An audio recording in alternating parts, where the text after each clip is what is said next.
Hello everyone, welcome back to my channel Electrical Concepts. My name is Avigyan Roy. So in this video lecture, we are going to discuss about the parameter design of a buck converter. Parameter means the L and C.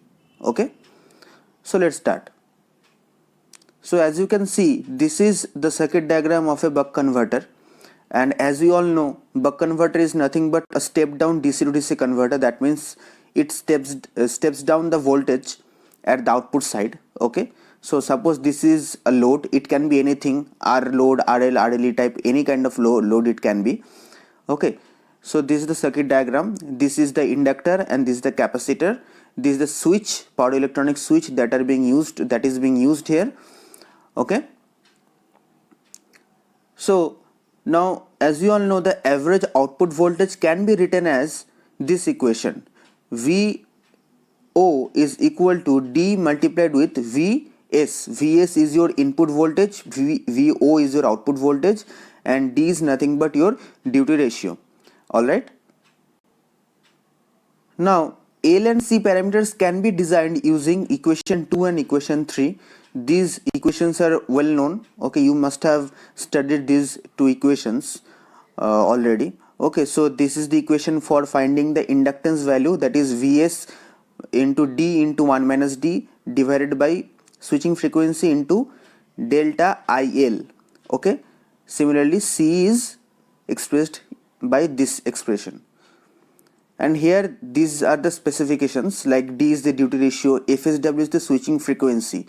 That means it is the frequency at which this switch is operated. Alright.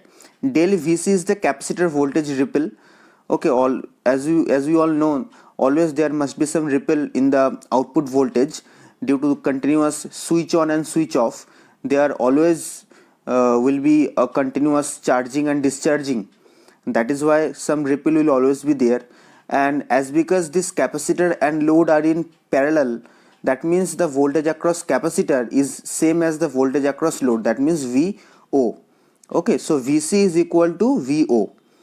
Similarly, delta IL is the inductor current ripple.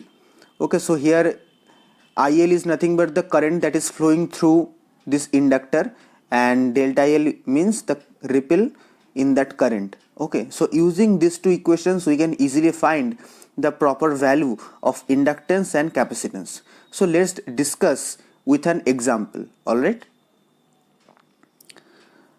so here I have kept these two equations for better understanding. Okay, so here suppose this is an example. Suppose you need to design a buck converter and this is the requirement. Suppose your rated output voltage is 12 volt. Okay, that means this load has a rated output voltage of 12 volt. Okay, and this is, always remember, these values are all the average values, although there are some ripples in the output side, okay, due to continuous charging and discharging, but we always consider the average value.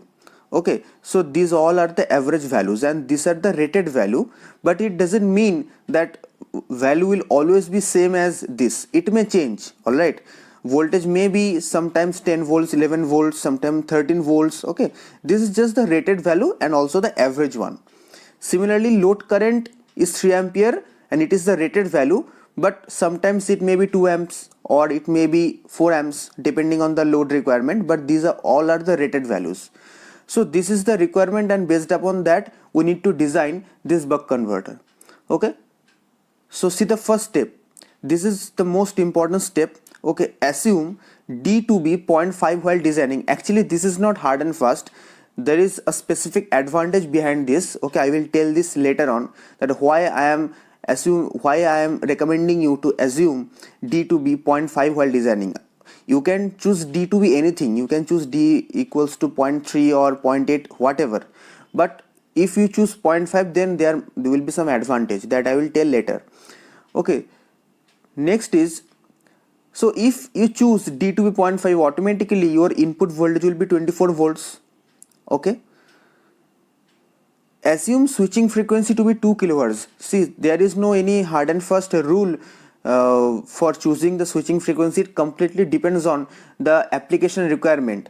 Okay, higher switching frequency means lesser will be your ripples. Similarly, lesser switching frequency means higher will be your ripples. Next point is assume del Vc to be 100 millivolt. Okay, that means you are assuming for the very first time that at D equals to 0.5 your capacitor voltage ripple will be 100 millivolts, and that will also be same as the output voltage ripple. Okay, you can choose any value, okay, depending on the application. Okay, one more thing, for buck converter always remember I0 is equal to IL. Okay, so these all are actually average values. So I0 is, see here, it is the load current or the output current. Okay, and this is an I0 indicates the average value of the load current. Okay, and it is same as the IL, that means the current through the inductor. Okay, always remember this formula.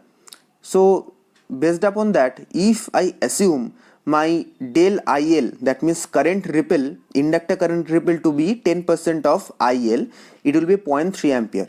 You can choose anything, 20%, 30%. As I said, it completely depends on the application requirement. So based upon that, it will come 0.3 ampere. Now you got all the values, and you can easily put those values in these two equations. Okay, and once you put these values, you will get L and C. Okay, so you can check on your own. If I put those values, you will get these two values of L and C. L will be 10 millihenry and C will be 187.5 microfarad. Okay, now I will discuss why I told you to assume D to be 0.5. Okay, so I have just written here that D is 0.5 and corresponding ripples that you have assumed are this. Okay, see, if D is assumed to be 0.5 while designing, okay, the ripples for other duty ratios will be lesser than the predefined values. What does that mean? See here, for the very first time you have assumed these two ripples. Okay, but just see one thing, once you put all these values, suppose your L and C are determined. So suppose, for example, equation number 2, your L is determined, your switching frequency is fixed, your Vs is fixed. Okay, so here the only two parameters that are variable, and those are this del IL and this term D into 1 minus D. These two terms are variable, rest are constant. Okay, so once you assume these two values, you got this L and C. Now your L and C are fixed. So from that time onwards, during the operation, your duty ratio may change. Okay, it is not necessary that it will always be 0.5. Sometimes it is 0.3, sometimes it may be 0.7, right? So if your duty ratio changes, automatically your ripple will be changed. Okay, because your rest of the parameters are fixed. Only this term D into 1 minus D is variable, because your duty may vary, and accordingly your current ripple will vary.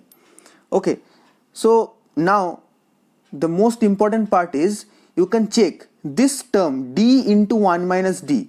This term will be maximum when your D will be 0.5. Okay, you can check. If D is 0.5, then this term D into 1 minus D will be maximum. That means what you are actually doing by assuming D to be 0.5, you are actually making this entire value maximum. Okay, and as you can see, when all the terms are constant, then this current ripple is directly proportional to this entire term D into 1 minus D. And as I said, when D is 0.5, then this term is maximum, and as because your current ripple is directly proportional to this, so automatically when this term is maximum, your current ripple will also be maximum. Similarly, when your this term is maximum, similarly here your del Vc will also be maximum. That means these two values are nothing but the maximum ripples. Okay, so what is the advantage? Hence 100 millivolt and 0.3 ampere are the maximum capacitor voltage ripple and maximum inductor voltage ripple. And the advantage is, whenever you will operate this buck converter at any other duty ratio, the ripples that you are going to get, those ripples will always be lesser than these two values, because you have already set these values at the maximum, okay, by choosing d equals to 0.5. So automatically for other duty ratios these ripples will be always lesser than this, okay. So by choosing d equals to 0.5 you are actually you have fixed those ripples at its maximum value. So if the ripples cannot exceed those limits, okay, it will always be lesser than this. So that is the advantage of choosing d to be 0.5. But there is no hard and fast, as I already said. This is just my opinion. While doing the experiments I came to know all these things and I applied during my post graduation time, okay. These things you will not get in any book, okay. That's why this is not in hard and fast that you will always choose 0.5. You can choose whatever you want, but if you choose 0.5 you will get this advantage, okay. So I hope now you have a clear idea of how to design a buck converter, okay, how to design the parameters of buck converter, okay. And one last thing is that, see here I have got L and C to be these two values, and maybe in market where these values may not be available, while doing the practical implementations you may need to purchase these components, okay. So for example, suppose 187.5 microfarad is not available in market, so you have to choose a value which is nearby to this and larger than this, because if you choose lesser than this, okay, then the ripple will be higher than the expected value, okay. For example, 100 microfarad is available in market, so if you choose 100 microfarad the ripple will be higher than the expected value. But if you choose suppose 200 microfarad is available, I guess so, or suppose 300 microfarad is available in market, so if you choose the nearest value which is larger than this, that means 300 microfarad, then automatically it is available in market and also your ripple will be less, okay. So these small manipulations are always there in experimental prototype, so that is not an issue, but this is the basic fundamental of how to design a buck converter. I hope you have got a clear idea now, okay. And if you have liked this video, please share it, comment, and also don't forget to subscribe to my channel. And yes, in next video lecture I will come up with how to design a boost converter, okay. I will tell you how to design a boost converter. Till then, goodbye, and yes, thank you very much.